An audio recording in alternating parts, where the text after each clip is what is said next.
સંયુક્ત રાષ્ટ્ર સંઘ દ્વારા 13મી સપ્ટેમ્બરને વિશ્વ આદિવાસી અધિકાર દિવસ તરીકે જાહેર કરવામાં આવ્યો છે। ત્યારે નવસારી ખાતે સમસ્ત આદિવાસી સમાજ ગુજરાત રાજ્ય દ્વારા તેની ઉજવણી કરવામાં આવી હતી। સંયુક્ત રાષ્ટ્ર સંઘ દ્વારા 13મી સપ્ટેમ્બરને વિશ્વ આદિવાસી દિવસ તરીકે ઘોષિત કરવામાં આવ્યો છે। ત્યારે સમસ્ત આદિવાસી સમાજ ગુજરાત રાજ્ય દ્વારા નવસારી ખાતે એક વિશાળ રેલીનું આયોજન કરવામાં આવ્યું હતું।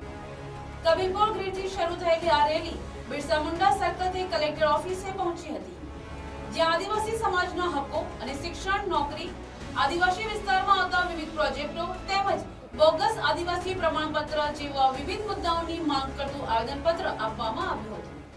જે બાદ આંબેડકર પ્રતિમા પાસે જાહેર સભા યોજાઈ હતી।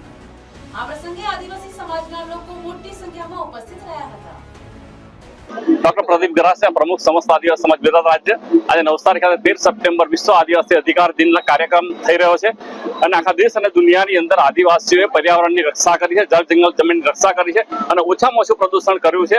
અને એટલા માટે એક સંદેશો દુનિયાને આપવા માંગીએ છીએ કે આદિવાસી સમાજે જે પર્યાવરણનું રક્ષણ કર્યું છે એ આપણે અપનાવીએ અને આપણે અપનાવીશું તો ગ્લોબલ વોર્મિંગ થી માંડી હિમાચલ પ્રદેશ, ઉત્તરાખંડના જે ભૂસ્ખલનના જે આપત્તિ આવી પડી છે એ આપત્તિઓ ઘટશે, નહીં તો વિકાસના ચક્કરની અંદર આપણે આપણું પર્યાવરણ ગુમાવશું, પ્રદૂષણ વધારશું।